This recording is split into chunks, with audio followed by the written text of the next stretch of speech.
எந்த மனுஷனிடத்திலையும் பாவ விமோச்சனத்திற்காக நம்ம போய் நிற்க முடியாது. எந்த மனுஷனும் உங்களுடைய பாவத்தை மன்னித்து பரலோகத்தை வாங்கி தர முடியாது. சில வேளைகளிலே மனிதனிடத்துல போய் சிலர் முழங்கால் படியிட்டு தங்களுடைய பிரச்சனை, தங்களுடைய பாவத்தெல்லாம் அப்படியே சொல்லுவாங்க.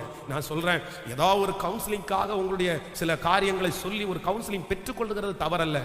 ஆனா இந்த மனுஷனிடத்துல என் பாவத்தை எல்லாம் சொன்னா அவ்வளவுதான், என் பாவெல்லாம் மன்னிக்கப்படும், என் பாவெல்லாம் மறைஞ்சிரும், நான் அவ்வளவுதான் நீதிமானாக்கப்படுவேன்னு தயவு செய்து நீங்க நினைக்க வேண்டாம். எந்த மனிதனாலும் உங்களையும் என்னையும் நீதிமானாக்க முடியாது. கர்த்தர் ஒருவரால மட்டும்தான் மனுஷனை நீதிமான்களாக்க முடியும். அதனால உங்களுடைய பாவங்களை மனிதனிடத்திலே அல்ல, கர்த்தரிடத்திலேயே கொண்டு வாருங்கள்.